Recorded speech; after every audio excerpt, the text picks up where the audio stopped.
ভয় করো না বীরের জাতি, আল আকসায় জ্বলবে বাতি, চালাও প্রতিবাদ। ভয় করো না বীরের জাতি, আল আকসায় জ্বলবে বাতি, চালাও প্রতিবাদ। ফিলিস্তিন ফিলিস্তিন জিন্দাবাদ জিন্দাবাদ, ফিলিস্তিন ফিলিস্তিন জিন্দাবাদ জিন্দাবাদ, ইসরাইল ইসরাইল নিপাত যাক নিপাত যাক। ঠিক কিনা মুসলমান? প্রিয় মুসলমান ভাইরা আমার, আপনাদের খেদমতে আমি রাশিদুল ইসলাম যুক্তিবাদী সেই নাটোর জেলার সিংড়া থেকে এসেছি। আপনারা পাবনা সদরের বাসিন্দা। আজকে আমরা দৃঢ় প্রতিজ্ঞাবদ্ধ হব, এই জীবন চলে যায় যাক, কিন্তু বাংলার জমিনে ইসলাম প্রতিষ্ঠিত করে ছাড়বো। কথা বলেন ঠিক কিনা? وَإِذْ قَالَ مُوسَى لِقَوْمِهِ إِنَّ اللَّهَ يَأْمُرُكُمْ أَن تَذْبَحُوا بَقَرَةً قَالُوا أَتَتَّخِذُنَا هُزُوًا قَالَ أَعُوذُ بِاللَّهِ أَنْ أَكُونَ مِنَ الْجَاهِلِينَ الله أكبر। আল্লাহ সুবহানাহু ওয়া তাআলা বিশ্বনবীর উপরে সূরা বাকারা অবতীর্ণ করেছেন। সূরাতুল বাকারা এমন একটা সূরা আল্লাহর রাসূলের উপরে অবতীর্ণ হয়েছে মদিনায়। কোরআনুল কারীমের সবচাইতে বড় সূরা, 286টি আয়াত আছে। এই সূরার মধ্যে 10টা আয়াত আছে। যে ব্যক্তি এই 10টা আয়াত প্রতিদিন তেলাওয়াত করবে, আমার রাসূল বলেন তার ঘরের ভেতরে আল্লাহর রহমত অগণিতভাবে বর্ষণ হবে। জোরে কোন সুবহানাল্লাহ।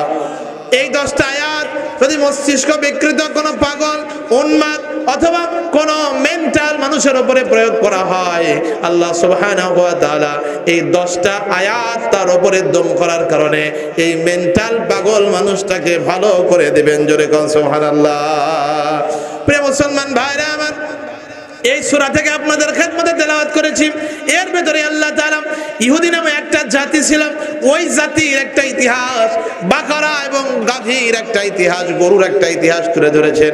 সূরাতুল বাকারার নামকরণ যে আয়াত থেকে আল্লাহ রাব্বুল আলামিন করেছেন, ওই আয়াত আপনাদের খেদমতে আজকে তেলাওয়াত করেছি। আল্লাহ তৌফিক দিলে টেবুনিয়া পাবনাবাসী, পাবনা সদর এলাকার শিক্ষিত মানুষ আপনারা, আপনাদের খেদমতে আজকের আলোচনা করব ইনশাআল্লাহ। আল্লাহ পাক যেন শোনার, বসার এবং আমল করার তৌফিক দান করেন। জোরে কোন আল্লাহুম্মা আমিন। প্রিয় মুসলমান ভাইরা আমার, আল্লাহ সুবহানাহু ওয়া তাআলা যুগে যুগে অনেক পয়গম্বর প্রেরণ করেছেন। এর ভেতরে সর্বশেষে এসেছে মুহাম্মদুর রাসূলুল্লাহ সাল্লাল্লাহু আলাইহি ওয়াসাল্লাম। এর অনেক পূর্বে একজন পয়গম্বর এসেছিল, নাম হচ্ছে মুসা আলাইহিস সালাম। এই মুসা আলাইহিস সালামের জামানার ঘটনা। ওই সময় মুসা আলাইহিস সালামের যে কওম ছিল, কওমে মুসা, এদেরকে বলা হতো বানি ইসরাঈল, অথবা এরা আল্লাহ সুবহানাহু ওয়া তাআলা মুসা আলাইহিস সালামকে তাদের উপরে ইসলাম প্রতিষ্ঠিত করার জন্য, আল্লাহর দ্বীন থেকে, আল্লাহর কালামুল্লাহ শরীফ থেকে আলোচনা করার জন্য বলেছেন। কিন্তু মুসা আলাইহিস সালাম যখন তাদেরকে দাওয়াত দিচ্ছিলেন, ওই সময় সবচাইতে বড় লিডার ছিল, সবচাইতে দাপটওয়ালা, ক্ষমতাওয়ালা একজন ছিল, নাম হচ্ছে ফেরাউন, মিস্টার ফেরাউন। কথা কোন ঠিক কিনা? ফেরাউনের কাজই ছিল ইসলামের বিরুদ্ধাচরণ করা, মুসা আলাইহিস সালামের বিরুদ্ধাচরণ করা, আল্লাহর কালামের বিরুদ্ধাচরণ করা। যেই আল্লাহর কালামের পক্ষে কথা বলেছে, মুসা আলাইহিস সালামের পক্ষে দাঁড়িয়েছে, ওই ব্যক্তিটাকেই ফেরাউন এক পর্যায়ে ধ্বংস করার জন্য উঠে পড়ে লেগেছে। কথা বলেন ঠিক কিনা? প্রিয় মুসলমান ভাইরা আমার, আজকেও এই যে যারা নবীদেরকে কষ্ট দিয়েছিল, মুসা আলাইহিস সালাম, ঈসা আলাইহিস সালামকে কষ্ট দিয়েছিল, এই ইহুদি সম্প্রদায় আজকেও আছে। বাংলাদেশ থেকে আমরা দেখতে পাই মাঝে মাঝে ইসরাইল ফিলিস্তিনের উপরে হামলা চালায়, 46,707 জনকে শহীদ করে দিয়েছে, হত্যা করে দিয়েছে। বিশ্ব মানবতা নামে ইউএসএ, যুক্তরাষ্ট্র, ইউনাইটেড স্টেট অফ আমেরিকা এই ইসরায়েলের বিরুদ্ধে একটা কথাও বলে নাই। কথা কোন ঠিক কিনা? আজকের যে ইহুদি সম্প্রদায় দেখতেছেন, এই ইহুদি সম্প্রদায় পূর্বেও ছিল, তারা নবীদের কষ্ট দিত, নবীদের জবাই করে দিত। এই জন্য এই ইহুদিদের চরিত্র আজকের চরিত্র শুধু নয়, এরা যুগে যুগে জামানার পর জামানা অতিক্রম করেছে, কিন্তু এদের চরিত্র ঠিক হয় নাই, নবীদের জবাই পর্যন্ত করে দিয়েছে। যাই হোক, আল্লাহ সুবহানাহু ওয়া তাআলা একটা ঘটনা কোরআনুল কারীমের ভিতরে বলতেছেন। এই ঘটনাটা হচ্ছে এইরকম, ওই সময় একজন ব্যক্তি ছিল, নাম হচ্ছে আমির। এই আমির ব্যক্তিটা এক গোত্রের লোক। এই আমেল ব্যক্তিটা ছিল ধন কুবের অধিকারী, ধন সম্পদের অধিকারী, ধন সম্পদ টাকা পয়সা অনেক কিছুই তার ছিল, কিন্তু অনেক কিছু থাকার পরেও তার শুধুমাত্র একটা কন্যা সন্তান ছিল, আর কোনো ছেলে সন্তান ছিল না। এই ধন সম্পদের অধিকারী হওয়ার পরেও তার কন্যাটা যখন আস্তে আস্তে বড় হয়ে গেল, তার নিজের আপন ভাতিজা চিন্তা করলো চাচাতো বোনকে বিয়ে করলে চাচার সব সম্পদের মালিক হওয়া যাবে। এই জন্য চাচাকে প্রস্তাব দিলাম, আপনার মেয়ের সঙ্গে বৈবাহিক বন্ধনে আবদ্ধ হতে চাই। কিন্তু চাচা লক্ষ্য করে দেখলো আমিরের চরিত্র খারাপ, আমির ছেলেটা ভালো না, যদিও আমার ভাতিজা, কিন্তু তারপরেও চরিত্রগত দিক থেকে খুব একটা পরিশুদ্ধ না। এই জন্য সে তার মেয়ের সঙ্গে, আমিলের সঙ্গে নিজের মেয়েটাকে বিয়ে দিতে চাইল না। দেখা গেল যে আমিলকে যখন তার মেয়ের সঙ্গে বিয়ে দিতে চাইল না, তখন আমিল অনেক চেষ্টা করলো, চেষ্টা করে যখন ব্যর্থ হয়ে গেল, মনে মনে চিন্তা করলো যেভাবেই হোক চাচাকে হত্যা করা লাগবে। যদি চাচাকে হত্যা করি তাহলে চাচাকে হত্যার পর এমনিতেই ছোট বোনকে বিয়ে করব, আর সব সম্পদের মালিক আমি হয়ে যাব। যেই চিন্তা সেই কাজ। রাতের বেলায় চাচার বাসায় গিয়ে যখন নক করলো, বের হয়ে আসলো, একটা এলাকায় ডেকে নিয়ে গেল, ওই জায়গায় হত্যা করে দিল। হত্যা করার পর যখন সকাল হয়ে যাবে, তখন এই লাশটা যখন রাতের বেলায় হত্যা করে দিল, রাতের বেলায় লাশটা আরো একটা গোত্রের সামনে ফেলে দিয়ে আসলো। এই গোত্রের সামনে ফেলে দিয়ে আসার পর ঠিক যখন ভোর হয়ে যাবে, সকাল হয়ে যাবে, তখন চিন্তা করলো যে একটা অভিনয় করা দরকার। ওই লাশের কাছে গেল, কান্নাকাটি শুরু করলো, আর দাবি করলো কে আমার চাচাকে মেরেছে, কে আমার চাচাকে মেরেছে। আসলে মেরেছে নিজেই, নিজের ভাতিজা, আমিলের ভাতিজাই চাচাকে মেরেছে, আমিলকে মেরেছে। কিন্তু অপর গোত্রের সামনে লাশ ফেলে দিয়ে অভিনয় করতেছে যে আমি মারি নাই, তোমরা কে মেরেছ। প্রিয় পাবনাবাসী, একটু জোরে সরে কোন অভিনয়কারীকে? নিজের ভাতিজা চাচাকে হত্যা করে অভিনয় করতেছে। বর্তমান জামানায়ও অনেক মানুষ আছে, তারা নিজে হেলিকপ্টার থেকে গুলি করে হত্যা করার পরেও দোষ নিজের কাঁধে নিতে চায় না, বরং দোষ চাপায় দেয় অন্যের কাঁধে। কথা বলেন ঠিক কিনা? আমিল চিন্তা করলাম, আমি যদি এখন অভিনয় না করি তাহলে আমার উপরে দোষ আসতে পারে। এই জন্য অভিনয় শুরু করে দিল, আমার চাচাকে কে হত্যা করেছে, চাচাকে কে হত্যা করেছে। আমিরের এই অভিনয় দেখে মানুষজন বের হয়ে আসলো, বলে আমার চাচাকে তোমরা হত্যা করেছো নাকি? তোমাদের সামনে, গোত্রের সামনে আমার চাচার লাশ পাওয়া যায়। এইবার আমিরের লাশ দেখে মানুষজন বলতেছে না না, আমরা হত্যা করি নাই, আমরা হত্যা করি নাই, আমরা হত্যা করি নাই। তুমিও হয়তো তোমাদের গোত্রপতির হত্যা করতে পারে। পরস্পরের ভিতরে মতানৈক্য দেখা দিল। একদল বলে তোমরা হত্যা করেছ, আর একদল বলে না না তোমরা হত্যা করেছ। দুইজন উভয় তখন পরস্পর গোত্রের ভিতরে মারামারি, হত্যাযজ্ঞ শুরু হয়ে যাবে। ঠিক ওই রকম সময় একজন দাঁড়ায় গেল, বলল হত্যা করার কোনো কাজ নাই, আমাদের ভিতরে এর বিচার করতে হবে। কি প্রক্রিয়ায় বিচার করা যায়? একটা উপায় আছে। উপায়টা কি? আমাদের মধ্যে একজন নবী আছে যে নিজেকে নবী বলে দাবি করে, নাম হচ্ছে মুসা আলাইহিস সালাম। চলো আমরা তার কাছে গিয়ে এই হত্যার বিচার চাই। অবশ্যই উনি যদি পয়গম্বর হন, নবী হন, উনি আমাদের বিচার সুষ্ঠু মতো করে দেবেন। জোরে কোন সুবহানাল্লাহ। সবাই মিলে চলে গেলাম পয়গম্বর মুসা আলাইহিস সালামের কাছে। মুসা পয়গম্বর আলাইহিস সালামকে বলতেছেন, আপনি নাকি নিজেকে পয়গম্বর বলে দাবি করেন? কয় হ্যাঁ, অবশ্যই আমি আল্লাহর পয়গম্বর, অবশ্যই আমি পয়গম্বর। আল্লাহ তাআলা আমার উপরে ঐশী গ্রন্থ প্রেরণ করে আমাকে রাসূল বলে মনোনয়ন দিয়েছেন। জোরে কোন সুবহানাল্লাহ। প্রিয় মুসলমান ভাইরা আমার, তারা দাবি করলাম সত্যি যদি আপনি পয়গম্বর হন, আমাদের ভিতরে আমেল নামে একজন ব্যক্তি হত্যা হয়ে গেছে, আপনি এর বিচার করে দেন, বিচার কার্য সম্পাদন করে দেন। মুসা আলাইহিস সালাম তখন আল্লাহর দরবারে ধ্যানমগ্ন হলেন। ধ্যানমগ্ন হয়ে বললেন, আল্লাহ বিচার চাওয়ার জন্য আমার কাছে এসেছে, আমাকে আপনি বলে দেন কে হত্যা করেছে। আল্লাহ সুবহানাহু ওয়া তাআলা মুসা আলাইহিস সালামকে বললেন, মুসা রে, আমি যদি তাদেরকে এখন বলে দেই আর তুমি যদি তাদেরকে জানায় দাও কে হত্যা করেছে, তাহলে যার নামে বলা হবে সে বিশ্বাস করবে ঠিক, কিন্তু মেনে নেবে না, কারণ প্রমাণ তো নাই। তোমার কথা মেনে নেবে না। এই জন্য তাদের উভয় গোত্রকে ডাকো আর বলো আল্লাহর পক্ষ থেকে যে ফয়সালাটা আসবে তোমরা কি তা মেনে নেবে? সবাইকে ডাকা হলো আর বলা হলো যে আল্লাহর পক্ষ থেকে যে ফয়সালাটা আসবে তোমরা কি তা মেনে নেবে? হ্যাঁ, আমরা মেনে নেব। আল্লাহর পক্ষ থেকে ফয়সালা আমরা মেনে নেব।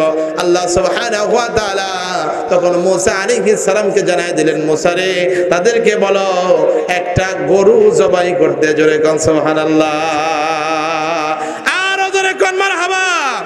ওয়াইদ ক্বালা মুসা লিকাওমিহি ইন্নাল্লাহা ইয়া'মুরুকুম আন তাযবাহু বাকারা। আল্লাহ তাআলা তাদেরকে জানায় দাও, ওয়াইদ ক্বালা মুসা, হে মুসা তুমি তাদেরকে জানায় দাও তারা যেন একটা গরু জবাই করে। গোত্রের লোকেরা বলতেছে, মুসা একজন তো মার্ডার হয়েছেই, আবার আপনি আমাদেরকে একটা গাভী জবাই করার কথা বলেন, তাহলে আবার আর একটা মার্ডার হয়ে গেল। আপনি কি আমাদের সঙ্গে তামাশা করেন? আতাত্তাখিযুনা হুজুয়া, আপনি কি আমাদের সঙ্গে মস্করা করতেছেন?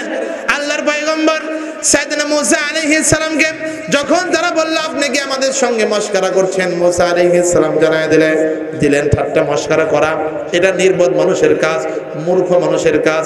আমি আল্লাহর পয়গম্বর, আল্লাহর পক্ষ থেকে যা জানানো হয়েছে আমি তাই বলতেছি। আমি তোমাদের মতো মূর্খ নয়, তোমাদের মতো আমি তো এরকম নির্বোধ নয়। আল্লাহ তাআলা আমাকে যে ইলম দিয়েছেন, আল্লাহ তাআলা আমাকে যা জানিয়ে দিয়েছেন, সেই জন্যই বলতেছি যে তোমরা আল্লাহ তাআলা নির্দেশ দিয়েছেন একটা গরু জবাই করো। একটু জোরে সরে কোন সুবহানাল্লাহ।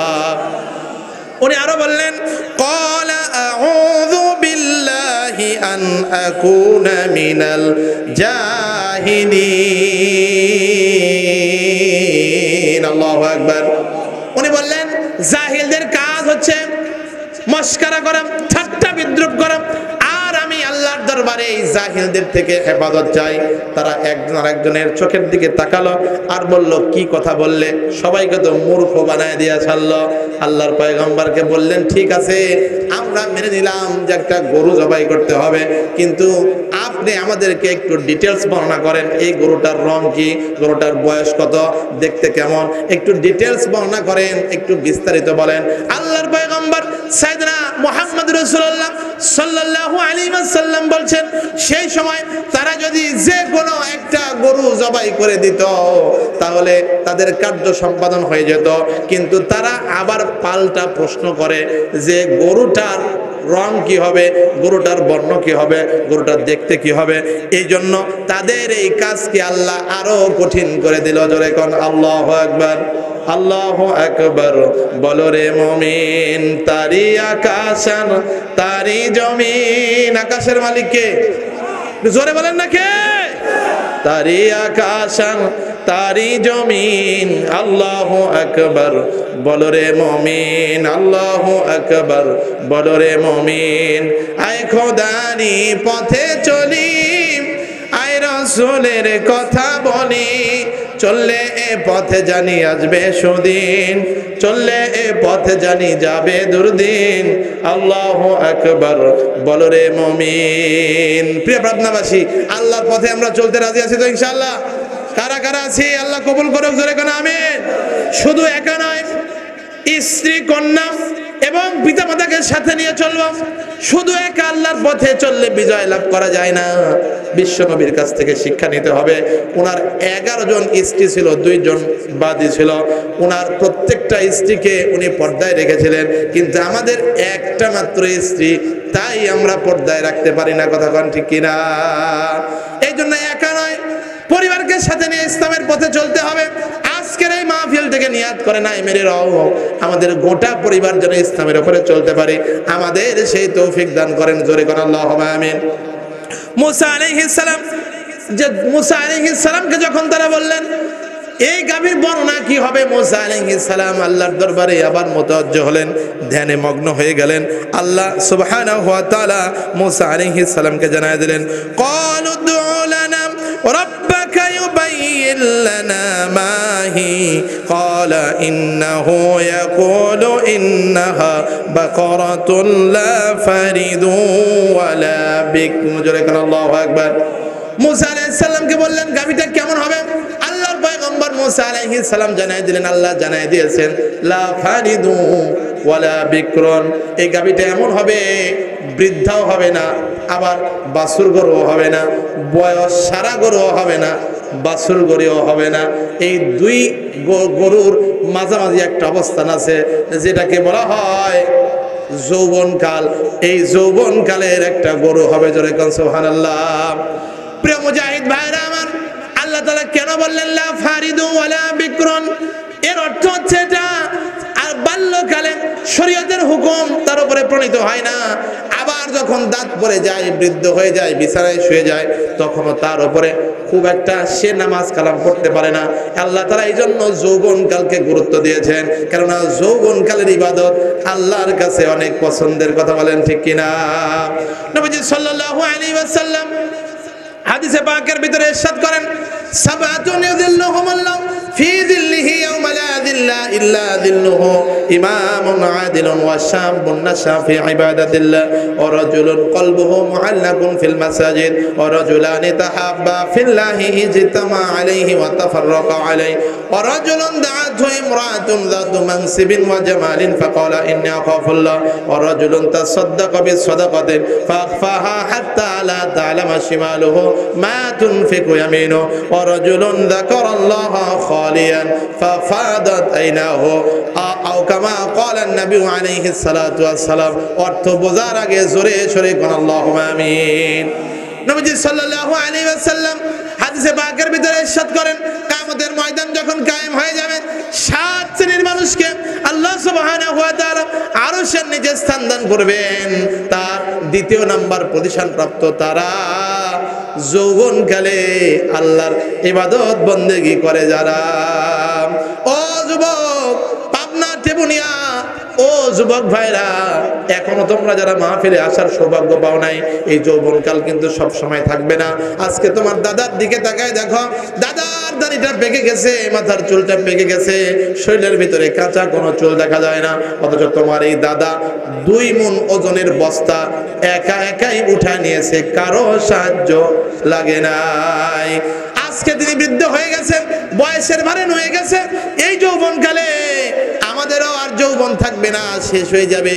এই জন্য যৌবনকালটা আল্লাহকে যে ব্যক্তি ইনভেস্ট করতে পারে, বিনিয়োগ করতে পারে, আল্লাহ তাআলা কিয়ামতের ময়দানে তাকে ধরে ধরে আরশে আজিমের নিচে স্থান দান করবেন। একটু জোরে সরে কোন সুবহানাল্লাহ।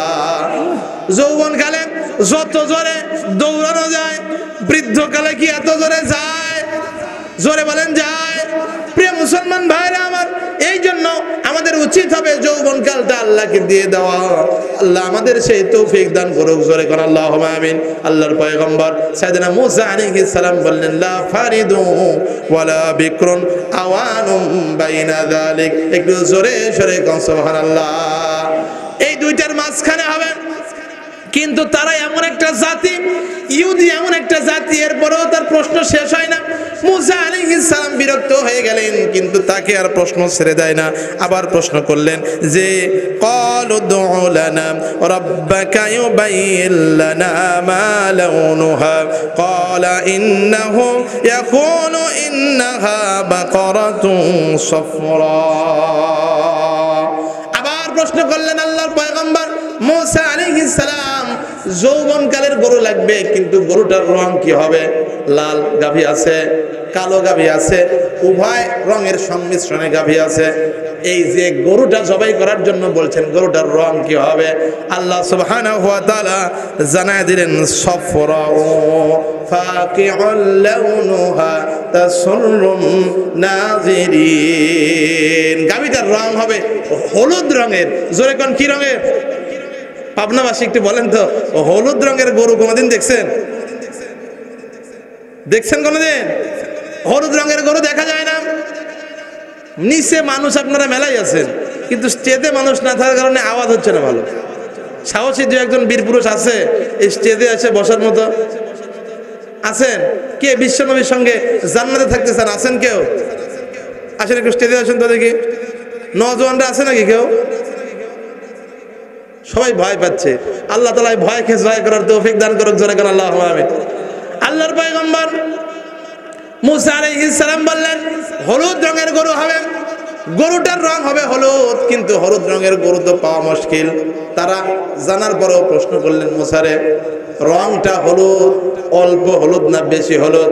আল্লাহ তাআলা জানায় দিলেন হলুদ হচ্ছে কড়া হলুদ। জোরে কোন সুবহানাল্লাহ। গাঢ় হলুদ হবে। তারা আবার প্রশ্ন করলেন এই গরুটা কেমন হবে? আল্লাহর পয়গম্বর সাইয়েদনা মুসা আলাইহিস সালাম জানায় দিলেন গরুটার আরো একটা বর্ণনা হচ্ছে, এই গরুর দ্বারা কোনোদিন হাল চাষ করা হয় নাই, কোনোদিন লাঙল চাষ করা হয় নাই, আর কোনোদিন এই গাভীর দ্বারা কোনো রকম কাজকর্ম করানো হয় নাই। একটু জোরে জোরে কোন মারহাবা। তারা বললেন ইনশাআল্লাহ, অবশ্যই মুসা আলাইহিস সালাম আমরা এই গরুটার সন্ধান পেয়ে যাব, সন্ধান করে দেব। আল্লাহ সুবহানাহু ওয়া তাআলা জানায় দিলেন মুসা রে, তারা যদি ইনশাআল্লাহ না বলতো তাহলে আমি আল্লাহ কিয়ামত পর্যন্ত খুঁজতেও তাদের গাভী দিতাম না। ইনশাআল্লাহ বলার কারণে আমি আল্লাহ সহজ করে দিলাম। বর্তমান মুসলমান ভাইরা আমার, আপনারা রাগ করেন না। এই আখেরি জামানার মুসলমান হ্যান করেঙ্গে ত্যান করেঙ্গে, এই করব সেই করব, শেষমেশ একটা মশা মারতে পারে না। কথা কোন ঠিক কিনা? কারণ করোনার বিরুদ্ধে যুদ্ধ ঘোষণা করে, বন্যার বিরুদ্ধে প্রতিরোধ ব্যবস্থা করে চলেন, আর ভূমিকম্পের বিরুদ্ধে প্রতিরোধ টেকসই উন্নয়ন করতেছে। আল্লাহর শক্তিকে কি দমায় রাখা যায়? পৃথিবীর সবচাইতে ক্ষমতাধর একটা রাষ্ট্র USA, United state of America. এই আমেরিকাও তার দেশের ভিতরে যে দাবানল জ্বলে উঠেছে, এই দাবানলকে বিমান দিয়া দমাইতে পারে না।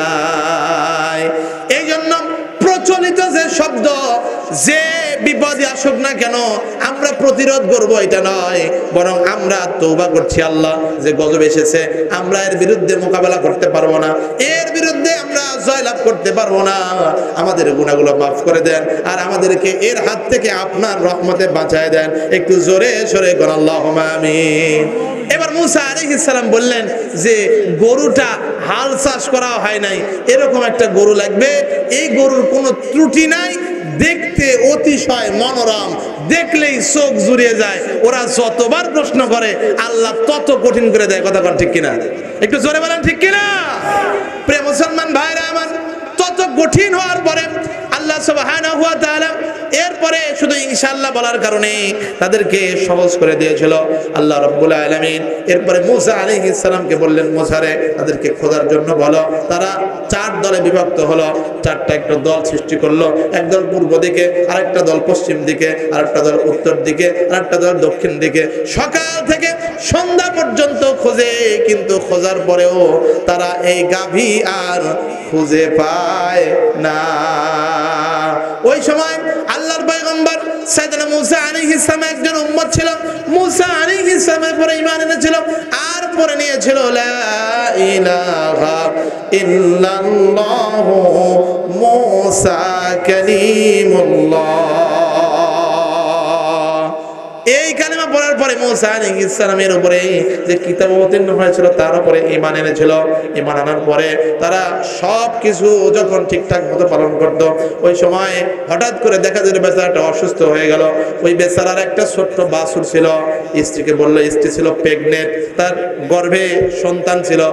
স্ত্রীকে বলতেছে আমি যদি মারা যাই তাহলে আমার সন্তানকে তুমি বলবে জঙ্গলার ভিতরে একটা বাছুর আমি ছেড়ে দিয়ে যাব, এই বাছুরটা যেন সে প্রাপ্ত বয়স্ক হলে খুঁজে নিয়ে আসে।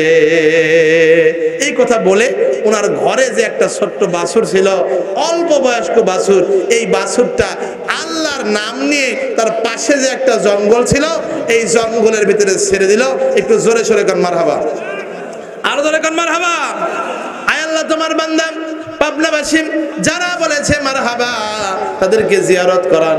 আল্লাহর ঘর কাবা, জোরে কান আল্লাহুম্মা আমিন, আরো জোরে আল্লাহুম্মা আমিন। প্রিয় মুসলমান ভাইরা আমার, এই জন্য আপনাদের খেদমতে এইবার ওই মানুষটা জঙ্গলার ভিতরে যখন বাছুরটা ছেড়ে দিল, বাসায় চলে আসলো। আসার পরে লক্ষ্য করে দেখে তার শারীরিক অবস্থাটা অবনতির দিকে যায়। তার শারীরিক অবস্থা অবনতির দিকে যায়। অবনতির দিকে যাওয়ার পরে হঠাৎ করে লক্ষ্য করে দেখলো যে আরো অসুস্থ হয়ে গেল। একদিন ইন্তেকাল করে অন্ধকার কবরের বাসিন্দা হয়ে গেল। প্রিয় পাবনাবাসী, আমাদের ডানে বামে সামনে পিছনে অনেক জায়গায় কিন্তু কবর। এই যে কেন্দ্রীয় কবরস্থানের উদ্যোগে জালসা মাহফিল আয়োজন করা হয়েছে, এই কবরে কারো না কারো বাবা আছে, কারো মা ঘুমায় আছে, কেউ বা সন্তানকে কবরের ভিতরে শোয়া দিয়েছেন, কেউ বা এই কবরের ভিতরে নিজের স্ত্রী সহধর্মীতে ঘুমায় রেখে এসেছেন। আজকে আমরা দোয়া করব, আয় মেরে রব আমাদের এই আত্মীয় স্বজনের কবরটা জান্নাতের টুকরা বানায়া দেন। জোরে জোরে কর আল্লাহুম্মা আমিন। প্রিয় বাজানরা আমার, এই পৃথিবী এমন একটা স্বার্থপর জায়গা, এই জায়গায় আপনার দাদা থাকতে পারে নাই, তার বাবাও থাকতে পারে নাই, তার বাবাও থাকতে পারে নাই, এমনকি পয়গম্বর মুহাম্মদ রাসূলুল্লাহ সাল্লাল্লাহু আলাইহি ওয়াসাল্লাম থাকতে পারে নাই, ইব্রাহিম আলাইহিস সালাম ওইখানে থাকতে পারে নাই, আদম পয়গম্বর আলাইহিস সালামও থাকতে পারে নাই। আজকে আমি আছি, আমিও একদিন চলে যাব, আপনি আছেন, আপনিও একদিন চলে যাবেন। এই পৃথিবীটা এমন পৃথিবী, এই পৃথিবীতে কেউ চিরকাল থাকতে পারে না। পৃথিবীতে কেউ তো স্থায়ী হয় না, হোক না সে ফেরাউন কিবা নমরুদ, কেউ ভবে চিরকাল রয় না, কেউ ভবে চিরকাল রয় না। ঠিক কিনা? জোরে বলা লাগবে, ঠিক কিনা? চলে যায় সব ছেড়ে যেতে হয়, মৃত্যু মানে না কোনো পরিচয়। সব রাজা মহারাজা আর মহাবীর, সব রাজা মহারাজা আর মহাবীর, কাউকে সে অবকাশ দেয় না। পৃথিবীতে কেউ তো স্থায়ী হয় না, হোক না সে ফেরাউন কিবা নমরুদ, কেউ ভাবে চিরকাল রয় না, কেউ ভাবে চিরকাল রয় না। ঠিক কিনা? ফেরাউনের মতো শাসকও থাকতে পারে নাই, কিন্তু ফেরাউন চলে যাওয়ার পর তার বিরুদ্ধে আল্লাহ আযাব নাযিল করেছে। আর আল্লাহর পয়গম্বর সাইয়েদনা মূসা আলাইহিস সালাম যাওয়ার পর আল্লাহ তাআলা অগণিত রহমত বর্ষণ করেন। কথা বলেন ঠিক কিনা? এইবার এই ব্যক্তিরা যখন মারা গেল আর বাছুরটা জঙ্গলের ভিতরে ছেড়ে দিয়ে গেল, স্ত্রীর পেটে নেককার একটা সন্তান ছিল। এই সন্তান ডেলিভারি করার পর স্ত্রীদের, এই পরিবারের অর্থনৈতিক অবস্থা একটু ভঙ্গুর হয়ে গেল, কারণ স্বামী না থাকলে অর্থনৈতিক অবস্থা দুর্বল হয়ে যায়। প্রিয় ভাইরা আমার, অর্থনৈতিক অবস্থা দুর্বল হয়ে গেল, কোন রকমে দিন আনে দিন খায়। সন্তানটা ভূমিষ্ঠ হলো, সন্তানটাকে আস্তে আস্তে বড় করলো।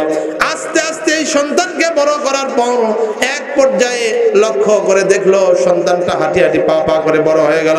সন্তান বড় হওয়ার পর এক পর্যায়ে সন্তানকে লক্ষ্য করে মা অত্যন্ত ভালোবাসে, মহব্বত করে, কিন্তু এই সন্তান বড় হওয়ার পর দেখলো মায়ের অনেক কষ্ট হয়। সন্তান তখন বড় হওয়ার পরে মায়ের কাজে সহযোগিতা শুরু করে দেয়। একটু জোরে সরে কোন সুবহানাল্লাহ। আজকে আমাদের বাংলাদেশের অনেক ছেলে অথবা মেয়ে আছে, স্কুল কলেজ ইউনিভার্সিটিতে পড়াশোনা করে, কিন্তু বাসায় তার বাবা হয়তো কর্মজীবী শ্রমজীবী। বাসায় যখন আসে বলা হয় তুমি তোমার পিতামাতার কাজে একটু সাহায্য করো। ওর এমন অবস্থা যে পিতামাতার কাজে সাহায্য করার মনোভাব নাই, খালি মোবাইল নিয়ে স্ক্রল করতেছে আর দেখতেছে, দেখতে দেখতে রাত্রি 12টা বাজে যায়। কতক্ষণ ঠিক কিনা? প্রিয় ভাইরা আমার, অনেক মহিলা এমন আছে হাতের নখ অনেক বড় বড়, মায়ের কাজে একদম সাহায্য করে না। এই সকল মেয়েদের জন্য বলতেছি, মেহেরবানি করে এখান থেকে শিক্ষা গ্রহণ করেন। আপনার মা অনেক কষ্ট করে আপনাদেরকে বড় করেছেন, এই মা আপনার জন্য উজাড় করে দিয়েছেন সবকিছু। আজকে সেই মা যদি অসুস্থ হয়ে থাকে, অবশ্যই সন্তানের দায়িত্ব হচ্ছে পিতামাতার খেদমত করা। আল্লাহ তাআলা আমাদের পিতামাতার খেদমত করার তৌফিক দান করুক। জোরে করুন আল্লাহুম্মা আমিন। প্রিয় মুসলমান ভাইরা আমার, সন্তান বড় হওয়ার পর লক্ষ্য করে দেখলাম যে পিতামাতার খেদমত করা দরকার। পিতামাতার খেদমত শুরু করে দিল। পিতা তো মারাই গেছে, পিতার জন্য দোয়া করে আর মায়ের খেদমত শুরু করে, কিন্তু ছোট্ট মানুষ কত খেদমত করবে। যাই হোক, এক পর্যায়ে যখন আস্তে আস্তে করে বড় হয়ে গেল, বড় হওয়ার পর আম্মাকে বলতেছে, আম্মা জান আজ থেকে আর আপনার কোনো কাজ করতে হবে না। মায়ের সমস্ত কাজ সন্তান করে। এরকম করতে করতে তার দিন আসে, দিন যায়। ওইদিকে ওই যে 4টে দলে বিভক্ত হয়েছিল, একজনকে হত্যা করা হয়েছিল, নাম হচ্ছে আমেল। তার লাশটা রেখে মুসা আলাইহিস সালাম বলেছে তোমরা খোঁজো এরকম গরু যদি পাও, আর এই গরুর গোশত জবাইয়ের পরে গোশতটা যদি এই মৃত ব্যক্তির গায়ে স্পর্শ করে তাহলে প্রকাশ হয়ে যাবে। মৃত ব্যক্তি জিন্দা হওয়ার পর বলবে যে কে হত্যা করেছে। এই মৃত ব্যক্তিকে জিন্দা করার জন্য ওরা 4 দল একত্রিত না হয়ে পৃথক পৃথক অবস্থায় ডানে বামে সামনে পেছনে খোঁজাখুঁজি শুরু করছে। গরু আছে কোথায়, গাভী আছে কোথায়, হলুদ বর্ণের, জীবনে কোনোদিন লাঙল দ্বারা হাল চাষ করে নাই, দেখলে অত্যন্ত মনোরম, এই গরু কোথায় পাওয়া যায়। কিন্তু দিন শেষ হয়ে যায়, তারা আর এই গরুর খোঁজ পায় না। এদিক থেকে মা হঠাৎ করে অসুস্থ হয়ে গেল। সন্তান তার খেদমত করে। মা একদিন দোয়া করলো, আয় মেরে রব, আমার এই সন্তান আমার যে খেদমত করতেছে, মেহেরবানি করে তুমি তার তাকদীর খুলে দাও, অর্থনৈতিক সচ্ছলতা দান করো, তার পরিশ্রম কমায় দাও। মায়ের দোয়া এমন দোয়া, মা যদি দোয়া করে আল্লাহ সুবহানাহু একটা গাভী এই জঙ্গলের ভিতরে ছেড়ে দিয়েছে, একটা বাছুর গরু। এই বাছুরটা হয়তো বড় হয়ে গেছে। তোমার বাবা বলেছিল আমার সন্তান যখন চলাফেরার উপযুক্ত হবে তখন তাকে বলবে এই গাভীটাকে বিসমিল্লাহ বলে আল্লাহর নামে ডাক দিতে, সঙ্গে সঙ্গে এই গাভীটা চলে আসবে। একটু জোরে সরে গান সুবহানাল্লাহ। ছেলে আশ্চর্য হয়ে গেল, তাই নাকি আম্মা? কয় হ্যাঁ সত্যি তাই। যাই হোক, এক পর্যায়ে আল্লাহর উপরে ইস্তেকামত রেখে ভরসা রেখে যখন জঙ্গলের কাছে গেল, গিয়ে এই গরুকে ডাক দিল, আল্লাহর নামে ডাক দিল, সঙ্গে সঙ্গে ঠিক হলুদ বর্ণের ওই রকম হিষ্টপুষ্ট ওই রকম বর্ণের একটা গরু তার সামনে হাজির হয়ে গেল। একটু জোরে সরে গান সুবহানাল্লাহ। এই দিলেন ভাই সুবহানাল্লাহ কর না কি জন্য? জোরে সরে গান সুবহানাল্লাহ।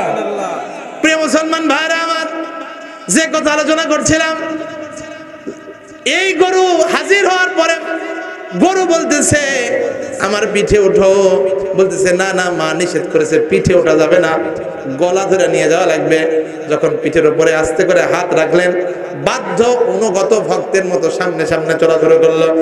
আর গরু বলতেছে তুমি যদি আমার পিঠে উঠতে আমি কখনোই তোমার বশীভূত হতাম না, আমি তোমাকে এমন জোরে দৌড় দিতাম তোমাকে ছেড়ে, তোমার বিরুদ্ধে আমি চলে যেতাম।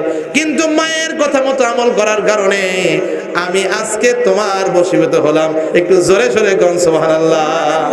প্রিয় মুসলমান ভাইরা আমার, এক পর্যায়ে লক্ষ্য করে দেখা গেল বাধ্য অনুগত গাভীর মতো গরুটা চলে গেল তার বাসায়। বাসায় অবস্থান করতেছে, আর লোকটা ব্যক্তিটা মায়ের সেবা করে, সেবা শুশ্রূষা করতে করতে এক পর্যায়ে যখন লক্ষ্য করে দেখলো যে গাভীটা মনে হয় বিক্রি করা দরকার, বাজারের ভিতরে নিয়ে গেলেন। মা বলেছে এই গাভীটা 100 দিনারে বেচবে। জোরে কোন কত দিনার? 100 দিনার। আরো জোরে কত? 100 দিনার। 100 দিনারে বেচবে। যাই হোক, 100 দিনারে বিক্রয় করার জন্য বলেছে। এইবার বাজারে নিয়ে যাওয়ার পর এই বাজারের পাশেই আল্লাহ পাক একটা ফেরেশতা পাঠিয়ে দিল। ফেরেশতা বলছে তুমি তোমার এই গরুটাকে কি বেচবে, বিক্রয় করবে? ভাই হ্যাঁ করব। কত দাম? কয় 100। এই ফেরেশতা তখন মানুষ রূপে এসে বলতেছে আমি এর দাম দিব 150 দিনার। একটু জোরে সরে কোন সুবহানাল্লাহ। সুবহানাল্লাহ। বলতেছে আমি তো আমার মায়ের কথা ছাড়াম 150 দিনারে আপনার কাছে বেচতে পারি না। ভাই ঠিক আছে, মায়ের কাছ থেকে শুনে আসো। মায়ের কাছে গেলেন, বললেন দাম চেয়েছি 100, কিন্তু দিবে 150। কি করব? ভাই ঠিক আছে 150 বিক্রয় করো। যেই মাত্র 150 বিক্রয় করার কথা বললো, এবার তাকে বলতেছে হ্যাঁ আপনাকে দিব। ভাই 150 না 200 দিনার দিব। কত দিনার? জোরে কোন কত? 200 দিনার দিব। আশ্চর্য হয়ে গেল, বলতেছে না মা বলেছে 150তেই বেচতে হবে, বেশি হলে আবার মায়ের অনুমতি লাগবে। আবার মায়ের কাছে গেল, যাওয়ার পরে বলতেছে মা আবার 150 বলেছে কিন্তু তিনি 200 দেবেন, কি করা যায়? এক পর্যায়ে লক্ষ্য করে দেখলো মা বলতেছেন বেটারে নিশ্চয়ই ইনি আমাদের হিতাকাঙ্ক্ষী, আমাদের ভালাই চায়, আল্লাহর পক্ষ থেকে রহমতের ফেরেশতা হতে পারে। সুতরাং না না, তুমি তাকে গিয়ে বলো এর দাম কত হবে, আপনিই নির্ধারণ করে দেন। যাই হোক, এর দাম যখন নির্ধারণ করার জন্য ফিরে গিয়ে তাকে বলা হলো, তিনি যখন বলতেছে এর দাম আল্লাহ সুবহানাহু ওয়া তাআলা এর দ্বারা তোমাকে ধনী বানায় দেবেন, এর দ্বারা তোমাকে অনেক সম্পদ সমৃদ্ধকরণ করে দেবেন। সুতরাং এর দাম, এই গরুকে জবাই করার পর এর চামড়া চারজন টান টান করে ধরবে, এরপরে একটু উঁচু করবে, আর এর ভিতরে স্বর্ণ মুদ্রা দ্বারা ভরে দিতে হবে। এটাই হচ্ছে এই গরুর দাম। একটু জোরে সোরে গান সুবহানাল্লাহ। এক পর্যায়ে আরো কথা বলে দিলেন যে আরো একটা ঘটনা আছে। মুসা আলাইহিস সালাম তার কওমকে বলেছেন, একটা মানুষ আমেল নামে একজন হত্যা হয়ে গেছে। সে হত্যা হওয়ার পর তার হত্যাকারীকে খুঁজে পাওয়া যাচ্ছে না। তারা নবীর কাছে এসেছে, সব ঘটনা বর্ণনা করলো। তারা যে গরুটা খুঁজতেছে, এই গরুটাই হচ্ছে সেই গরু। সুতরাং তুমি এত এত দাম নির্ধারণ করবে। এক পর্যায়ে লক্ষ্য করে দেখা গেল তারা খুঁজতে খুঁজতে এই বাড়িতে এসে হাজির হলো। বাড়িতে আসার পর দেখে তাদের চোখ জোড়ায় গেল। মুসা আলাইহিস সালাম যেই রকম গরুর কথা বলেছিলেন সেই রকম গরু এই গরু। সুতরাং এই গাভী দরকার, এই গরুই দরকার। যেই কথা সেই কাজ। বললো এই গাভী কি বিক্রয় করবে? ভাই হ্যাঁ বিক্রয় করব, কিন্তু ফায়সালা হচ্ছে তোমরা যত মানুষ গরুটা খুঁজতেছো সব এসে হাজির হয়ে যাও আমার দরবারে। আমি সবার সামনে দাম নির্ধারণ করব। একটু জোরে সোরে বল সুবহানাল্লাহ। সবার সামনে দাম নির্ধারণ করব। যাই হোক, এক পর্যায়ে সবাই যখন চলে আসলো, এর ভিতরে হত্যাকারীও আছে। হত্যাকারী খালি চিন্তা করতেছে যে গরু যখন মিলে গেছে, তখন আমি এক সময় আমার এই হত্যা কার্যটা ফাঁস হতে পারে। আপনারা বলেন তো, গুনাহ যেই করুক পানির গভীরেও যদি করে, ফাঁস করে দিবেন কে? জোরে বলেন কে? প্রিয় মুসলমান ভাইরা আমার, সে মনে মনে ভয় করতেছে, মনে হয় আমার গুনাহ ফাঁস হয়ে যায়, কিন্তু আল্লাহ তাআলা আসলেই তাকে ফাঁস করে দেবেন। এক পর্যায়ে সবাই মিলে গরুটার যখন দাম নির্ধারণ করার জন্য বলল, এই গাভীর যিনি মালিক তিনি বলতেছে গাভীর দাম হচ্ছে, গাভী জবাই করা লাগবে। জবাই করার পরে চামড়াটা খুলতে হবে, চামড়া চারজন ধরতে হবে। এরপরে এই চামড়ায় যতগুলো স্বর্ণ মুদ্রা আটে জমা হয়, স্থান সংকলন হয়, এতগুলা স্বর্ণ মুদ্রা এর ভেতরে দিয়ে তারপরে এই গাভীর দাম হবে নির্ধারণ। যারা হত্যা করেছিল ওই সম্প্রদায়ের লোকেরা বলতেছে না না, এত টাকা দিয়ে গাভী নেওয়ার দরকার নাই, কিন্তু তাদেরকে ফাঁসানো হচ্ছিল। তারা বলতেছে তোমরা কি টাকা একা দিবে? আমরাও তো দিব। সুতরাং হত্যাকারীকে ধরতে অবশ্যই আমাদের এই টাকা আমরা দিব। সুতরাং তোমরা পিছপা হচ্ছ কেন? ওরা বেকায়দায় পড়ে গেল, সমস্ত টাকা ওরা দেওয়ার জন্য রেডি হয়ে গেল। সুতরাং সমস্ত টাকা তারা দিয়ে দিল। গাভীকে জবাই করা হলো। জবাই করার পর গাভীর চামড়া ছেঁড়া হলো। এই চামড়ার উপরে যতগুলো স্বর্ণ মুদ্রা আটে সব স্বর্ণ মুদ্রা এই বিক্রেতাকে দিয়ে দেওয়া হলো। আর মুসা আলাইহিস সালামকে ডাকা হলো। আল্লাহর পয়গম্বর সাইয়েদনা মুসা আলাইহিস সালাম বললেন তোমরা সবাই একত্রে হও। একত্রিত হলো, আমিরের লাশটা মাঝখানে রাখলো আর বলল এই গাভীর রানের অংশ থেকে এক টুকরা গোস্ত একজন সাহসী ব্যক্তি নাও। সাহসী ব্যক্তি এক টুকরা গোস্ত নিল। গোস্ত নিয়ে আমেল নামক ওই মৃত ব্যক্তির গায়ে টাচ করলো, স্পর্শ করলো, লাগালো। সঙ্গে সঙ্গে আমিল দাঁড়ায় গেল। দাঁড়ায় গিয়ে বলতেছে আমার যে ভাতিজা, এই যে ভাতিজা, এই ভাতিজা আমাকে হত্যা করেছে। ও আমার কওমের লোকেরা, ও আমার জাতির লোকেরা, সে হত্যা করার পর আমার লাশটা ওই গোত্রের সামনে ফেলে দিয়েছে। আর সকাল বেলায় হতে না হতেই ওখানে গিয়ে কান্নাকাটি শুরু করেছে। আসল হত্যাকারী গোত্রের লোক নয়, আমার নিজের আপন ভাতিজা হচ্ছে আমার হত্যাকারী। এই হত্যাকারীর যখন নাম ফাঁস হয়ে গেল, মুসা আলাইহিস সালাম তখন বললেন দুনিয়াবাসী, ও দুনিয়াবাসী, সুতরাং আজকে বিচার হবে এই ব্যক্তির। আল্লাহ তাআলা জানায় দিলেন নবী হে, ও নবী আপনি জানাই দেন, আমি যদি প্রথমেই এই ব্যক্তিটার নাম বলতাম সে অস্বীকার করত, কিন্তু আজকে এমন একটা ঘটনা আমি আল্লাহ সুবহানাহু ওয়া তাআলা সংগঠিত করলাম যার দ্বারা সে নিজে আর কোনোদিন অস্বীকার করতে পারবে না। সবাই মিলে তাকে ধরলাম, পাকড়াও করলাম, বিচার শুরু হয়ে গেল। তার যে বিচার, এই বিচারটা হওয়ার পূর্বেই আমরা নিজেদের বিচার একটু হিসাব করে নেই যে আমরা একদিন মরে যাব, মৃত্যুর পর আমাদের লাশটা কবরস্থানে দাফন করা হবে।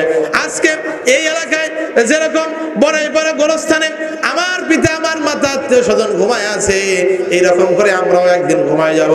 আমাদেরকে প্রশ্ন করা হবে, মান রব্বুকা, তোমার রব কে? আমার দিন হোক, তোমার দিন কি? আমার নবীকা, তোমার নবীকে। ওই দিন আসার পূর্বেই আজকে আমরা আমলের হিসাব করে নেই। ও দুনিয়াবাসী, ও পাবনাবাসী, আমাদের আমল কিন্তু খুব একটা ভালো নয়। নিজের হিসাব যদি নিজে করি তাহলে দেখতে পারবো আমার অবস্থা কি, আপনার অবস্থা কি, আমার বাঁচার উপায় কি, আপনার বাঁচার উপায় কি। নবীজি সাল্লাল্লাহু আলাইহি ওয়াসাল্লামের সুন্নাত তরিকা মতো যদি আমরা জিন্দেগি ইখতিয়ার করতে পারি তাহলে আমরা বাঁচতে পারবো। আর যদি বিশ্ব নবীর সুন্নাত বাদ দিয়া মন চাই জিন্দেগি করি তাহলে আমার বাঁচার উপায় নাই, আপনাদেরও বাঁচার উপায় নাই। কথা কোন ঠিক কিনা? বিশ্ব নবী মুহাম্মদ রাসূলুল্লাহ সাল্লাল্লাহু আলাইহি ওয়াসাল্লাম উনি 40 বছর বয়সে নবুয়ত প্রাপ্ত হলেন। 40 বছর থেকে 13 বছর ইসলামের দাওয়াত দিলেন। 13 বছর ইসলামের দাওয়াত দেওয়ার পর উনি যখন হিজরত করে মদিনায় চলে যাচ্ছেন, মদিনায় পাড়ি জমাচ্ছেন, সেই সময়ে কাফেররা সশস্ত্র অবস্থায় বিশ্ব নবীকে হত্যা চেষ্টা করতেছে। নবীজি সাল্লাল্লাহু আলাইহি ওয়াসাল্লাম আল্লাহর হুকুমে এক মুষ্টি বালু নিলেন। কাফেররা তার ঘরের চারদিকে আছে, বিশ্ব নবীকে হত্যা করবে। বিশ্ব নবী সাল্লাল্লাহু আলাইহি ওয়াসাল্লাম এক মুষ্টি বালু নিলেন। এক মুষ্টি বালু নিয়ে কাফেরদের চোখ নিক্ষেপ করেছিলেন। কাফেররা সঙ্গে সঙ্গে কিছুক্ষণের জন্য অন্ধ হয়ে গেল। নবীজি সাল্লাল্লাহু আলাইহি ওয়াসাল্লাম পাশ দিয়ে চলে গেলেন। পাশ দিয়ে চলে যাওয়ার পর বিশ্ব নবী মুহাম্মদ সাল্লাল্লাহু আলাইহি ওয়াসাল্লাম প্রায় 450 কিলোমিটার পথ পাড়ি দিয়ে মদিনায় পাড়ি জমিয়েছেন। ওই জায়গায় ইসলাম আস্তে আস্তে করে প্রতিষ্ঠিত হয়েছে। 10 বছর অতিবাহিত হওয়ার পর নবীজি সাল্লাল্লাহু আলাইহি ওয়াসাল্লামের এই ইসলাম প্রতিষ্ঠিত করার জন্য সাহাবা আজমাইন দলে দলে জীবন দিছে, রক্ত দিছে। কথা কোন ঠিক কিনা? আল কোরআনের আলম, আল হাদিসের আলম, কোরআন হাদিস যেখানে, আলেম ওলামা যেখানে, ফিলিস্তিন ফিলিস্তিন, ইসরাইল ইসরাইল, লিল্লাহে তাকবীর। ভয় করো না বীরের জাতি, আল আকসায় জ্বলবে বাতি, চালাও প্রতিবাদ। ভয় করো না বীরের জাতি, আল আকসায় জ্বলবে বাতি, চালাও প্রতিবাদ। ফিলিস্তিন ফিলিস্তিন জিন্দাবাদ জিন্দাবাদ, ফিলিস্তিন ফিলিস্তিন জিন্দাবাদ জিন্দাবাদ, ইসরাইল ইসরাইল নিপাত যাক নিপাত যাক। ঠিক কিনা মুসলমান? প্রিয় মুসলমান ভাইরা আমার, আপনাদের খেদমতে আমি রাশিদুল ইসলাম যুক্তিবাদী সেই নাটোর জেলার সিংড়া থেকে এসেছি। আপনারা পাবনা সদরের বাসিন্দা। আজকে আমরা দৃঢ় প্রতিজ্ঞাবদ্ধ হব, এই জীবন চলে যায় যাক, কিন্তু বাংলার জমিনে ইসলাম প্রতিষ্ঠিত করে ছাড়বো। কথা কোন ঠিক কিনা? আমি আমার ভাষায় বলি, সামনের যে নির্বাচন, এই নির্বাচনকে আমরা কাজে লাগাবো। এই নির্বাচনের ভিতরে নিজেও ইসলামী দলকে বিজয় করার জন্য সামনে আগায় যাব। বলবো পিতা মাতাকেও আমরা তৈরি করব, প্রতিবেশীকেও তৈরি করব।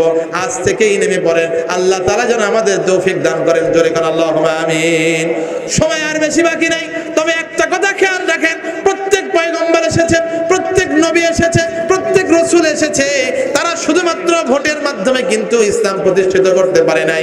বিশ্ব নবীও বদরের ময়দানে যাওয়া লেগেছে, ওদের ময়দান কায়েম করা লেগেছে, এমনকি বিশ্ব নবীরও তায়েফের ময়দানে মার খাওয়া লেগেছে। এই জন্য শুধুমাত্র ব্যালট বাক্সের মাধ্যমে ইসলাম প্রতিষ্ঠিত হবে না। ব্যালটের পরে এমন একটা অবস্থা আসবে যে সময়ে স্বৈরাচাররা আবার ইসলামী দলকে ফেলে দেওয়ার চেষ্টা করবে। তার জ্বলন্ত প্রমাণ হচ্ছে মিশর। মুসলিম ব্রাদারহুড ব্যাপক ভোট পেয়ে জয়লাভ করে ক্ষমতায় এসেছিল, কিন্তু যারা ইসলাম চায় নাই তারা কিন্তু মিশরে মুসলমান মুসলিম ব্রাদারহুডকে টিকতে দেয় নাই। তার জ্বলন্ত প্রমাণ হচ্ছে আফগানিস্তান। আফগানিস্তানের তালিবান সরকার গঠন করেছিল, কিন্তু আমেরিকা আবার আফগান সরকারকে হত্যাযজ্ঞ চালালো। তারা এক পর্যায়ে পাহাড়ের গুহা পর্যন্ত চলে গিয়েছিল, কিন্তু অস্ত্র হাত থেকে নামায় নাই। অস্ত্র শস্ত্র নিয়ে আবার চোরাবালি হামলা করেছে। হামলা করার পর আল্লাহ সুবহানাহু ওয়া তাআলা 2020 সাল পর্যন্ত 20 বছর, 2000 সাল থেকে 2020 সাল পর্যন্ত 20 বছর তাদেরকে যুদ্ধ করায় নিয়েছে। 20 বছর জিহাদ করার পর, রক্ত দেওয়ার পর মোল্লা ওমর জিহাদ শুরু করেছিল, কিন্তু বর্তমানে এই 20 বছর পর আল্লাহ বিজয় দিয়েছেন। কথা কোন ঠিক কিনা? এই জন্য শুধু ভোটের মাধ্যমে ইসলাম প্রতিষ্ঠিত হবে না, ভোটের মাধ্যমে ক্ষমতায় আসলেও ভারত কিন্তু আমাদেরকে ছেড়ে দেবে না। ভারত এক সময় হামলার চেষ্টা করবে, ওই সময় সশস্ত্র প্রয়োজনে ইসলামের পক্ষে আল্লাহর দ্বীনকে বিজয় করার জন্য জীবন দিয়ে, রক্ত দিয়ে, সাবাজ মাইনের মতো আল্লাহর রাস্তায় আমরা জীবন দেব। আল্লাহ আমাদের সেই তৌফিক দান করুক। জোরে করে আল্লাহুম্মা আমিন, আরো জোরে আল্লাহুম্মা আমিন। আমার একটা স্বপ্ন পূরণ করো ওগো দয়াময়, তোমার পথে চলতে গিয়ে মরণ যেন হয় আমার, তোমার কথা বলতে গিয়ে মরণ যেন হয়। আমি অটল যেন থাকতে পারি আল কোরআনের পথে, ধৈর্য নিয়ে ডাকতে পারি দিন কায়েমের সাথে। আমায় ধৈর্য দিও, সাহস দিও, না পাই যেন ভয়, তোমার পথে চলতে গিয়ে মরণ যেন হয় আমার, তোমার কথা বলতে গিয়ে মরণ যেন হয়। প্রিয় পাবনাবাসী, উহুদের যুদ্ধের ময়দানে নবীজি সাল্লাল্লাহু আলাইহি ওয়াসাল্লাম কাফেরদেরকে 3000 কাফের সশস্ত্র অবস্থায় উহুদের ময়দানে এসেছে, মদিনার ইসলামকে ধ্বংস করে দেবে, চিরকালের জন্য শেষ করে দেবে। নবীজি সাল্লাল্লাহু আলাইহি ওয়াসাল্লাম সাহাবা আজমাইনকে বললেন, সাহাবারে তোমরা বলো এই ইসলামকে কি শেষ করে দিবে না কাফেরের বিরুদ্ধে যুদ্ধ করবে? সাহাবা আজমাইন দাঁড়ায় গেল, 1000-এর জামাত। আমার দিকে তাকান, একটু জোরে সরে বলা লাগবে কয় হাজার? 1000। জোরসে বলেন কয় হাজার? 1000। 1000-এর একটা জামাত দাঁড়ায় গেল। 1000-এর জামাত দাঁড়ানোর পরে বিশ্বনবী সাল্লাল্লাহু আলাইহি সাল্লাম 1000-এর জামাতকে সাথে নিয়ে যখন জিহাদের ময়দানে চলে আসলেন, যুদ্ধ শুরু হবে কাফেরদের বিরুদ্ধে। এইরকম সময় 300 মুনাফিক বলতেছে, নবী হে আপনার পক্ষে আমরা যুদ্ধ করব না। তাই কেন? আমরা বলেছিলাম মদিনার ভিতরে যুদ্ধ করেন, সৈন্য সংখ্যা ওরা বেশি, আমরা সৈন্য কম, সুতরাং আমরা ওদের সঙ্গে টিকতে পারবো না। মদিনার ভিতরে যুদ্ধ করার জন্য আমরা বলেছিলাম আপনি মদিনার বাইরে এসেছেন, ওদের সঙ্গে 3000 অস্ত্র শস্ত্রে সজ্জিত লোকের সঙ্গে যুদ্ধ করলে আমরা তো পারবো না, জীবন হারাবো না। ওরা এই বিশ্বনবীর কাছ থেকে চলে গেল মদিনার দিকে, বিশ্বনবীর সঙ্গে রয়ে গেল 700, গিয়েছিল 1000, এখন আছে 700। আল্লাহ রাসূল বললেন 300 হচ্ছে মুনাফিক। আমার দিকে তাকান, 300 কি? জোরে বলেন 300 কি? মুনাফিক। সুতরাং ততক্ষণ পর্যন্ত না জিহাদের ময়দানে না যাবেন, এতক্ষণ পর্যন্ত চেনা যাবে না কে মুমিন আর কে মুনাফিক।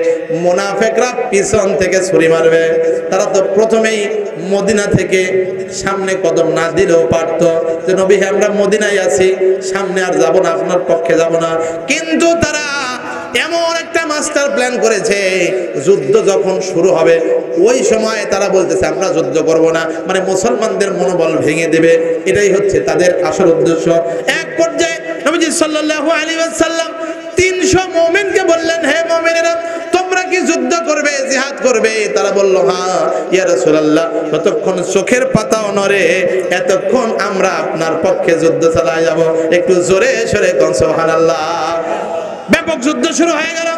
50 জন, একজন তীরন্দাজ 50 জনের একটা দলকে তীরন্দাজকে 2 পর্বতের মাঝামাঝি জায়গায় আল্লাহ রাসূল ওখানে রাখলেন, বললেন তোমরা আমাদের লাশ যদি, আমরা যদি যুদ্ধে মারাও যাই, আমাদের লাশ যদি শিয়াল শকুনে আর পাখি নিয়েও চলে যায়, তাও আমার হুকুম পাওয়ার আগ পর্যন্ত এখান থেকে নড়বা না। সাহাবা আজমাইনকে যখন এই কথা বলে দিল, যুদ্ধের প্রাথমিক পর্যায়ে মুসলমানরা বিজয় লাভ করলো, কিন্তু গনিমত, মালে গনিমত যখন তারা সংগ্রহ করতে ব্যস্ত হয়ে গেল, এই যারা পরাজিত শক্তি তাদের ঢাল, ধনুক, তরবারগুলো যখন সংগ্রহ করতে তারা শুরু করে দিল, ওই যে 50 জনের একটা তীরন্দাজ বাহিনী ছিল, তাদের ভিতর থেকে 40 জন বলল যুদ্ধ তো শেষ হয়ে গেছে, সুতরাং এখান থেকে আমরা গনিমত সংগ্রহের জন্য আবার সামনে আগায় যাই।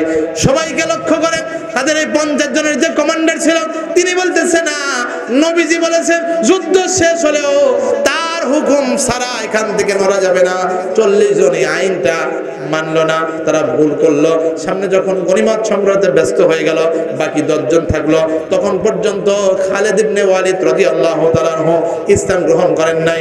200 ঘোর সাওয়ার বাহিনী উনি লিডার ছিলেন, 200 বাহিনী নিয়ে 10 জনকে আক্রমণ করলো, আক্রমণ করে 10 জনকে শহীদ করে দিয়ে পিছন দিক থেকে উহুদের ময়দানে নবীজির উপর হামলা চালিয়ে দিল। সাহাবা আজমাইন যুদ্ধের জন্য অপ্রস্তুত ছিলেন, তারা মনে করেছিল বিজয় হয়ে গেছে, কিন্তু আসলে বিজয় হয় নাই।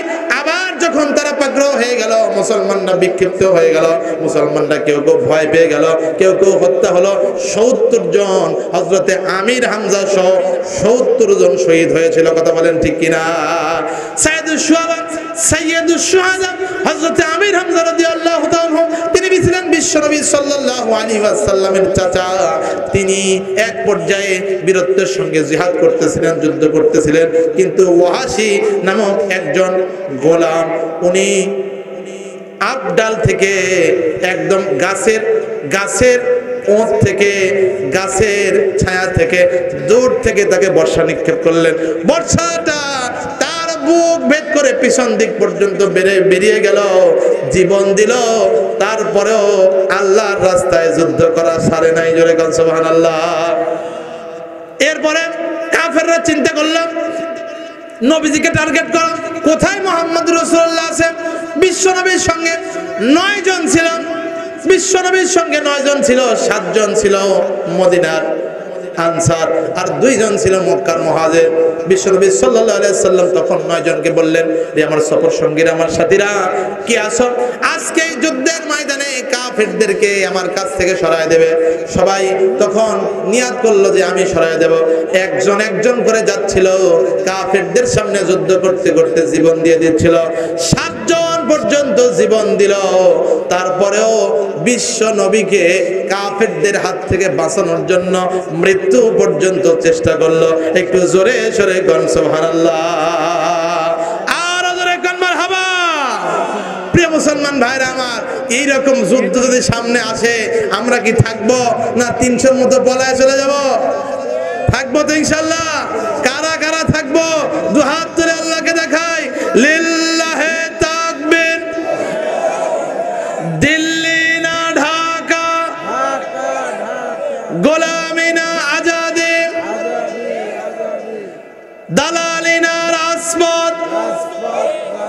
লিল্লাহে তাকবীর। প্রিয় ভাইরা আমার, 9 জনের ভিতরে 7 জন যখন শহীদ হয়ে গেল, আর থাকে 2 জন বাকি। কাফেররা এসে বিশ্বনবীর মাথায় আঘাত করলো। বিশ্বনবীর মাথার লোহার হেলমেটটা ভেঙে মাথার ভিতরে প্রবেশ করলো, ঠিক এই চোখের যে নরম জায়গা আছে এই জায়গায় প্রবেশ করলো। দান মোবারক শহীদ হয়ে গেল। কাফেররা বিশ্বনবীর মুখে আঘাত করলো, দান মোবারক শহীদ হয়ে গেল। শুধু মুখের কথা না, বিশ্বনবী দিন প্রচারের জন্য কত কষ্ট করেছে। আজকে আমরা ইসলামকে প্রচার করতে চাই, প্রকাশ করতে চাই, আমাদেরও এরকম পরীক্ষা দিতে হবে। কতক্ষণ ঠিক কিনা? নবী সাল্লাল্লাহু আলাইহি ওয়াসাল্লাম যখন আঘাতপ্রাপ্ত হলেন, হযরত তালহা রাদিয়াল্লাহু আনহু উনি বলছেন, ইয়া রাসূলুল্লাহ, আপনি আর সামনে আগাবেন না। তালহা রাদিয়াল্লাহু আনহু নিজের পিঠটা কাফেরের সামনে দিয়ে দিলেন, আর বিশ্ব নবীর সামনে বরাবর নিজের চেহারাটা দিলেন। বললেন, নবী হে, ওই যে সামনে গর্ত দেখা যায়, ওই গর্ত পর্যন্ত আপনি চলেন, ওখানে আপনি অবস্থান করেন। ওদিক থেকে পিছন দিক থেকে ঢাল, তরবারি আর বর্ষার আঘাত অনবরত হযরতে তালহার পিঠে লাগতেছে আর চলতেছে। হযরতে তালহা জীবন দিয়ে দিবে, তারপরেও নবীজিকে বাঁচানোর জন্য উনি যখন বিশ্ব নবীকে অল্প একটু ছোট্ট একটা গর্ত ছিল, ওই গর্তের কাছ পর্যন্ত নিয়ে গেলেন।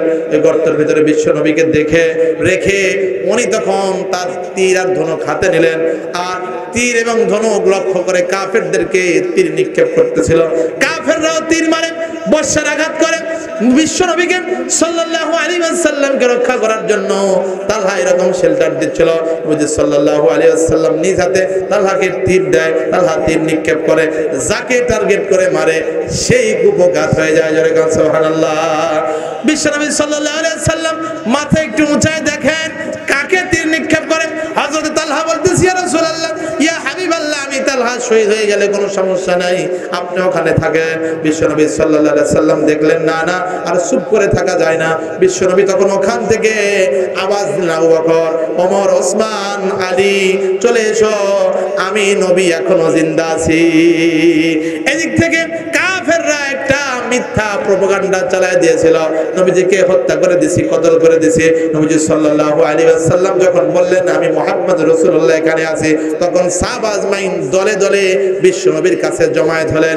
জীবন দিয়ে আবু বকর যুদ্ধ করতেছিল, ওমর যুদ্ধ করতেছিল, ওসমান রাদিয়াল্লাহু আনহু যুদ্ধ করতেছিল, আলী কাররামাল্লাহু ওয়াজহু রাদিয়াল্লাহু আনহু যুদ্ধ করতেছিল। একটু হিসাব মিলায় দেখেন যে যুদ্ধের ময়দানে জান বাজি রেখে যুদ্ধ করতেছিল। এই যুদ্ধ যদি আমাদের সামনে আসে আমরা কি করব? জোরে কোন করব? কারা কারা করব? একটু হাত তুলে দেখান। আল্লাহ তাআলা আমাদের হাতকে খাড়ায় কাবার গিলাফের সঙ্গে লাগার তৌফিক দেন। একটু জোরে জোরে কোন আল্লাহুম্মা আমিন। প্রিয় মুসলমান ভাইরা আমার, এই জন্য দিনের কাজ যদি আপনি করেন, আল্লাহ রাসূলের উপর যখন ওহী নাযিল হয়েছিল, ওহী নাযিল হওয়ার পর ওয়ারাকা বিন নওফলের কাছে যখন গেল, ওয়ারাকা বিন নওফল তখন বলেছিল হযরতে খাদিজা রাদিয়াল্লাহু আনহার চাচাতো ভাই ওয়ারাকা বিন নওফল ইনজিল শরীফের পণ্ডিত ছিল। উনি বলেছিল ইনি হয়েছেন আজ থেকে মুহাম্মদ রাসূলুল্লাহ। আমার যে বৃদ্ধ বয়স, আমার যদি যুবক বয়স থাকতো তাহলে আমি আপনাকে সাহায্য করতাম, আপনার গোত্রের লোকেরা আপনাকে ঘর ছাড়া করবে। বিশ্বনবী তখন বললেন কি আমাকে সত্যি ঘর ছাড়া করবে? তখন বলতেছিল হ্যাঁ হ্যাঁ সত্যি ঘর ছাড়া করবে, কারণ এই বাণী যারাই এনেছে তাদেরকেই তাদের গোত্রের লোকেরা ঘর ছাড়া করেছে। এই জন্য আমাদের শুধুমাত্র ব্যালট বাক্স নয়, যদি তালেবানদের মতো 20 বছর যুদ্ধ করা লাগে, 20 বছর যুদ্ধ করে হলেও আমরা এই দিনের বিজয় নিশ্চিত করব। জোরে কোন ইনশাআল্লাহ। কোন একদিন এ দেশের আকাশে কালেমার পতাকা দুলবে, সেদিন সবাই খোদাই বিধান পে দুঃখ বেদনা ভুলবে। কোন একদিন এ দেশের আকাশে কালেমার পতাকা উড়বে, সেদিন সবাই দুঃখ বেদনা ভুলে ইমানি শান্তি পাবে। এই জন্য এই কালেমার পতাকা উড়ানোর জন্য আমাদের এখান থেকে ব্রত হাসিল করতে হবে। মুসলমানদের পতাকা তো একটা, এই পতাকার ভিতরে লেখা লা ইলাহা ইল্লাল্লাহ মুহাম্মাদুর রাসূলুল্লাহ। এই মুসলমানদের পতাকা হচ্ছে একটা। আজকে 57টা মুসলিম কান্ট্রি, 57টা জাতীয়তাবাদে বিভক্ত হয়ে গেছে, 57টা দেশে বিভক্ত হয়ে গেছে, কিন্তু কাফেররা এর সুযোগ নিয়ে মুসলমানদের উপরে বোমা নিক্ষেপ করতেছে। মুসলমানদের পরিচয় খুব বেশি আঘাত লাগে না। প্রিয় মুসলমান ভাইরা, ফিলিস্তিনের যে 46,707 জন লোক মারা গেল, শহীদ হলো, আমরা যদি সারা বিশ্বের 200 কোটি মুসলমান, 250 কোটি মুসলমান লিল্লাহে তাকবীর আল্লাহু আকবারের আওয়াজ দিতাম, তাহলে কাফেররা 1 কোটি কাফের, 1 কোটি ইহুদি মুসলমানদেরকে হত্যা করতে পারতো না। কিন্তু মুসলমানরা জাতীয়তাবাদ নিয়ে পৃথক হয়ে গেছে। বাংলাদেশিরা বাংলাদেশি জাতীয়তাবাদ, এই পাকিস্তানিরা পাকিস্তানি জাতীয়তাবাদ, দলে উপদলে বিভক্ত হয়েছে। না, মুসলমানদের সারা সংখ্যা, সব সংখ্যার মুসলমানদের একটা বডির মতো, কথা কোন ঠিক কিনা? আপনার বডির যদি এই ডান হাতের এই কনিষ্ঠ আঙ্গুল আঘাতপ্রাপ্ত হয়, তাহলে এটারও আঘাত কলিজায় লাগে কিনা? ঠিক তদ্রুপ মুসলমানদের প্রথম কিবলা বাইতুল মুকাদ্দাসে যদি কাফেররা হামলা করে, এই আঘাতটা যদি আপনার কলিজায় না লাগে, আপনি পরিপূর্ণ মুসলমান নয়। কথা কোন ঠিক কিনা? আজকে আমাদের শপথ নিতে হবে বাইতুল মুকাদ্দাসকে পরিপূর্ণ স্বাধীন করার জন্য। সারা পৃথিবীর 200 কোটি মুসলমান যদি প্রত্যেকটা দেশ থেকে, 57টা দেশ থেকে 10,000 করে সৈন্য দেয়, আমার দিকে তাকান, প্রতিটা দেশ থেকে 10,000 করে সৈন্য দেবে। প্রত্যেকটা দেশ, 57টা মুসলিম কান্ট্রি 10,000 করে সৈন্য দিলে 5,70,000 সৈন্য। এই 5,70,000 সৈন্য যদি একটা ময়দানে গিয়ে লিল্লাহে তাকবীর আল্লাহু আকবার আওয়াজ দেয় আর কাফেরদের লক্ষ্য করে বলে হে ইসরায়েলের ইহুদিরা, আর একটা বোমা যদি ফিলিস্তিনের উপরে পড়ে, তাহলে 5,70,000 ক্লাসিনকভ থেকে, রকেট লঞ্চার থেকে বোমা তোদের ইসরায়েলের উপরে পড়বে। একটু বলেন তো, এই হুঙ্কার দিলে কি ওরা আর বোমা নিক্ষেপ করতে পারত? শাম বিজয় হয়ে গেছে, সিরিয়া বিজয় হয়ে গেছে, বাংলাদেশ সহ সারা পৃথিবীর মুসলমানকে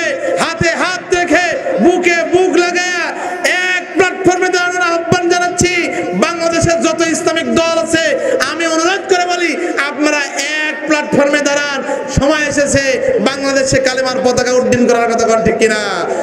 এক প্ল্যাটফর্মে যদি দাঁড়ান, এই বাংলাদেশের ভিতরে কোন অনিসলামিক দল রাজত্ব করতে পারবে না। আল্লাহ তাআলা মুসলমানদের ক্ষমতা দিবে, জোরে বলেন ঠিক কিনা? আল্লাহ তাআলা আমাদের দেখে যাওয়ার তৌফিক দান করুক, জোরে করেন আল্লাহুম্মা আমিন। আরো জোরে আল্লাহুম্মা আমিন। আয় আল্লাহ, তোমার বান্দা পাবনাবাসী যারা বলেছে আল্লাহুম্মা আমিন, জাহান্নাম থেকে নাজাত দান করে জান্নাত পর্যন্ত পৌঁছানোর জন্য তুমি নিজেই হয়ে যাও যে আমিন, জোরে করো আমিন। ছোট্ট ছোট্ট যারা যুবকরা আছো, এই যুবকরা তোমাদেরকে উদ্দেশ্য করে আমি বলি, একটা টিম গঠন করো। এলাকার ভিতরে গান বাজনা রাখা যাবে না। দেশকে ইসলামিক করতে হলে পাবনাবাসীর এই এলাকার লোকদের নিয়াত করতে হবে যে এই গ্রামে আজ থেকে বিয়ের অনুষ্ঠানে বক্স দিয়ে কোনো গান বাজবে না। এই দীপ্ত শপথ গ্রহণ করতে হবে। বিয়ের অনুষ্ঠানে যে গান বাজনা বাজানো হয়, এই গান বাজনা বাজালে কি বিয়ের সব হয়? কতক্ষণ সব হয়? সব হয় না। কিন্তু অনুষ্ঠান হবে শুক্রবারে, এক সপ্তাহ আগের থেকে গান বাজনা বাজতেছে, কতক্ষণ ঠিক কিনা? বিয়ে হচ্ছে একটা ইবাদত, বিয়ে হচ্ছে একটা বন্দেগী, আল্লাহ সুবহানাহু ওয়া তাআলার নিয়ামত। কিন্তু এই বিয়েকে আমরা এমন ভাবে শুরু করেছি যে বিয়ের আসরে বিয়েকে আমরা গুনাহের কাজে লিপ্ত করতেছি, কতক্ষণ ঠিক কিনা? এই জন্য আমাদের উচিত হবে আমরা যেন নেকের কাজের দিকে শামিল হই। আল্লাহ তাআলা আমাদের সেই তৌফিক দান করুন, জোরে কোন আল্লাহুম্মা আমিন। এই এলাকার যুবকদের আমি বলবো, তোমরা একটা টিম গঠন করো। যে এলাকায় বিয়ের দিন ধার্য নির্ধারণ করা হবে, ওখানেই গিয়ে বলতে হবে এই এলাকায় গান বাজনা বাজবে না। এইভাবে যদি আমরা ঐক্যবদ্ধ হতে পারি, তাহলে অবশ্যই আমাদের জন্য বিপ্লব এবং আমাদের জন্য পুরস্কার আসবে ইনশাআল্লাহ। আল্লাহ তাআলা আমাদের এক হয়ে ইসলাম প্রতিষ্ঠিত হওয়ার তৌফিক দান করুক, করার তৌফিক দান করুক, জোরে বলেন আল্লাহুম্মা আমিন। প্রিয় মুসলমান ভাইরা আমার, আমি আপনাদের খেদমতে যে কথা বলছিলাম সেটা হচ্ছে ইসলাম প্রতিষ্ঠিত করার জন্য রক্ত লাগবে, জোরে কোন কি লাগবে? আরো জোরে কি লাগবে? আল্লামা দেলাওয়ার হোসেন সাঈদী যেরকম জীবন দিয়ে